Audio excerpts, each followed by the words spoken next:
Hi everyone, this is Sai Teja from CSC AML section. Today my topic is about the solving the problem with using the C program. Let's go into our topic.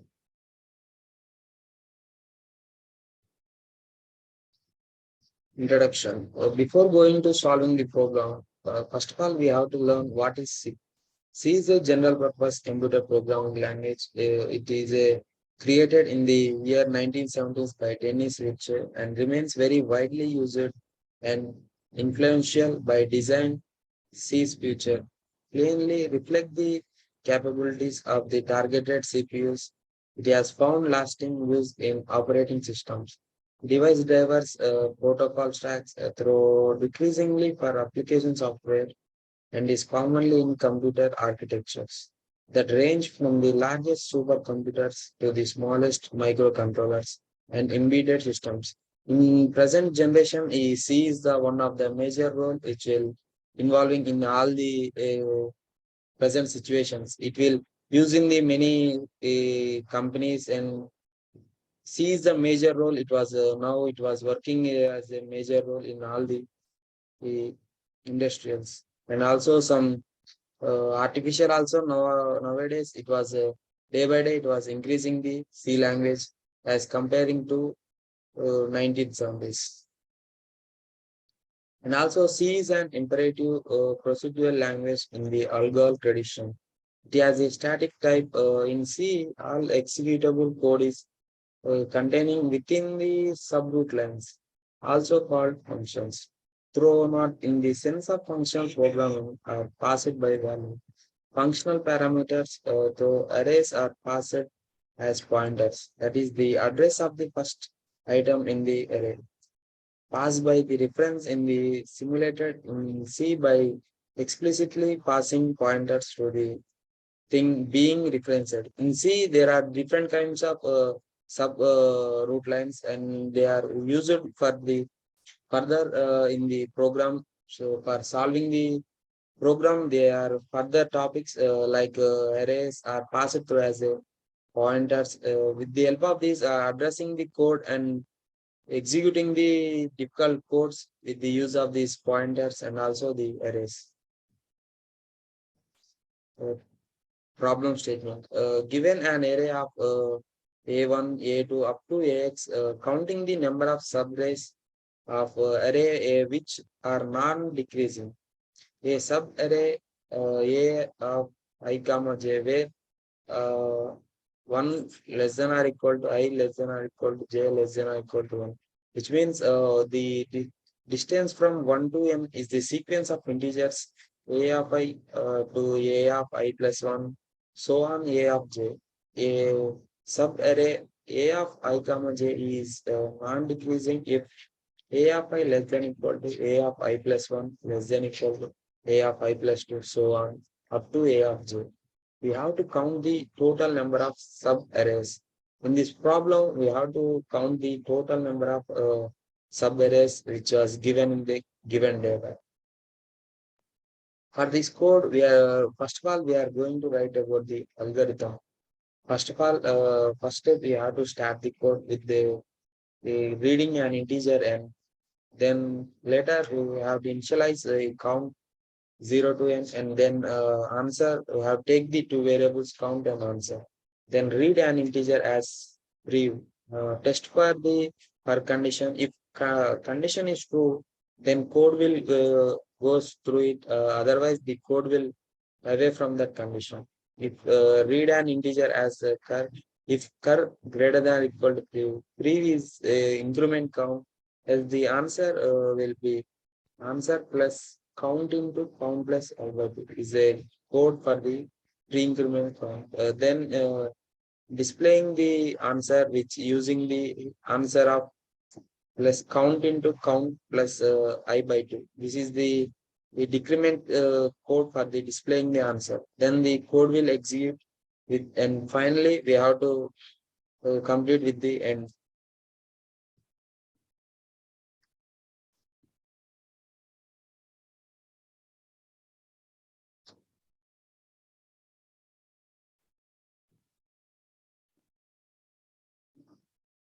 And now flowchart. We can observe the flowchart, how the code was running and how it was going to happen to solve the program with the help of the C coding.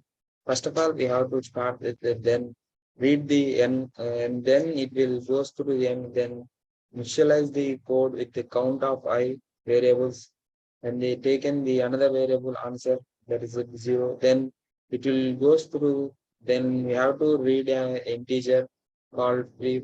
Then it will go to a condition. If I equal to zero, it will goes through a. If then if I less than n, if the condition is goes to C. If I condition I plus, it will be false, means it will comes away from the loop. If the condition which entered into A which passes through the read an integer, and then it will be goes through the another condition called curve greater than equal to true. If the condition is true, it will goes through the count plus. If the condition false, it will again goes to the another condition. If the that condition answer, if count plus I by two, then count of I, it proves it goes to free of the curve. If the condition false, it will again goes to away from the loop, and it will further check that code, and it will become as fast as before. Then the B also passes through the back if the code is false, then C will come out of the loop and the answer will be printed at the D. Then through the D, the display the answer, and the finally the code will come out of the loop and it will exit the code.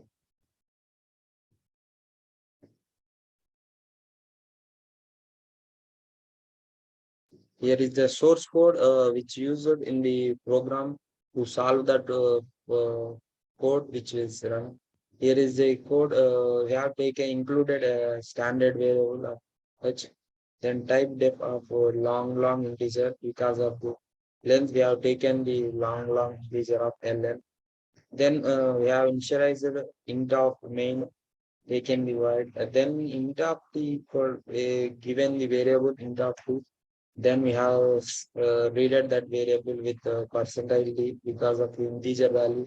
Ampersand of t is a taken variable. We have taken the while condition. While of t is a condition we have taken. We have further taken the integer value. We have written that integer value, and we have taken the other variables integer of view count equal to one. Long integer, the answer equal to zero.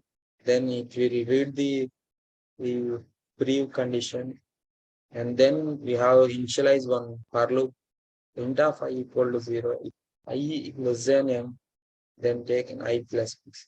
If the condition true, it will goes into the loop that we will read the curve, and if the curve greater than the count plus plus. If the condition false, again it will comes to else away from the condition, and further it will goes to new condition called answer of plus equal to long integer of count into long integer of count plus one by two.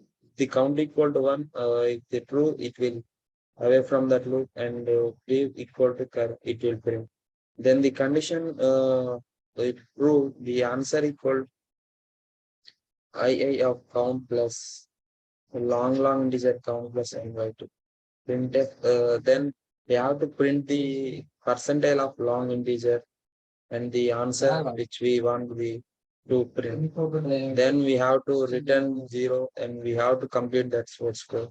We can see on the source code.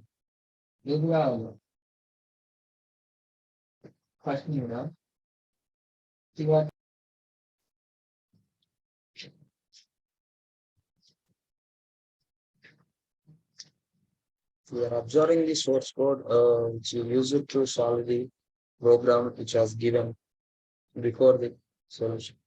With the help of this code, we can solve the program and finding the solution for it.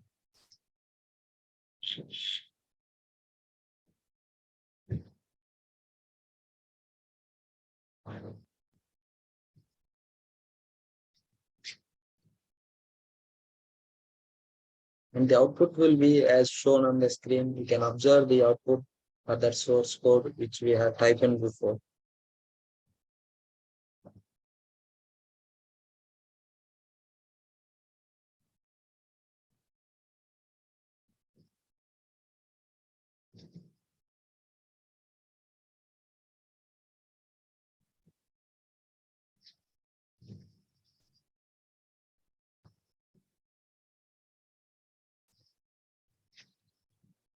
Here is the explanations for the code and how it will be run, and here is a code. We can, by this explanation, we can observe how the code was run.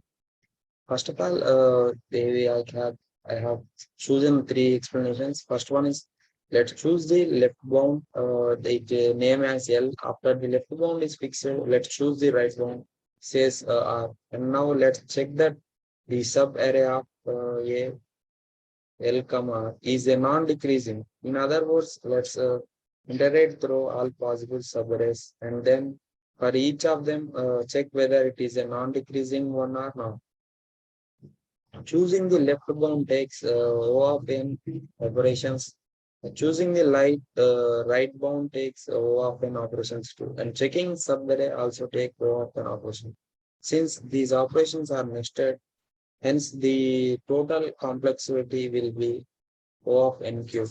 Nested loop, which means the inside the loop we can write a number of loops with the help of these nested operations. The solution is good enough to solve the first subtask. And we can see the next explanation. Let's choose the left bound say L and the right bound say R. Let equal to L initially. Then while the elements are non-decreasing, keep increasing the right bound R. At some moment, you will certainly stop. The amount of non-decreasing subarrays with the left bound at L will be equal to R of L plus 1. For every fixed L, the sum of all these values is the answer to the problem. Choosing the left bound takes O of n operations, and finding the right bound takes O of n operations. Since these operations are nested, the complexity of the whole solution will be O of m square. These solutions solves the first and the second subtask, but is still not good enough to get the full points.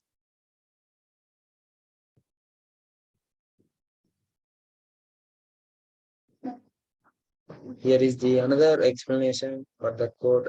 Let's introduce an array of B of n elements where the I element of B defines the amount of the correct subarrays with the right band equal to I. Now let's give the rules for calculating the I element of B. If A of I minus 1 to A of I, then B of I equal to B of I minus 1 plus 1.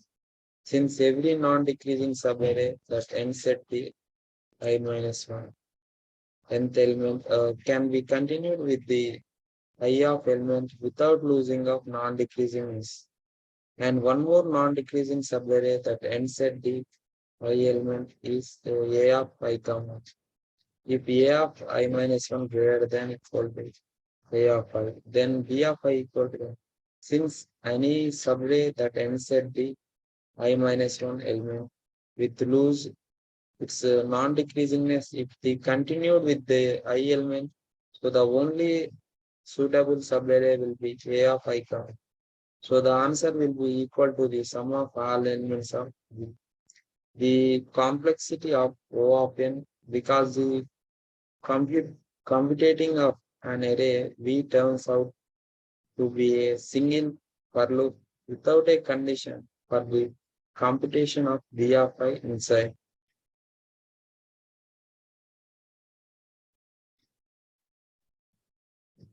Let's choose the left bound. Then after that, we can fix that left bound and then choose the right bound. Then check that the subarray A of L comma is non-decreasing. In other words, let's iterate through all possible subarrays, and then for each of them, check whether it is a non-decreasing one or not.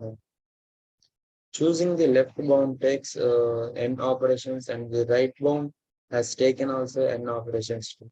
And checking subarray also takes n operations. Since these operations are nested, hence the total complexity will be O of n cube. The solution is good enough to solve the first subtask.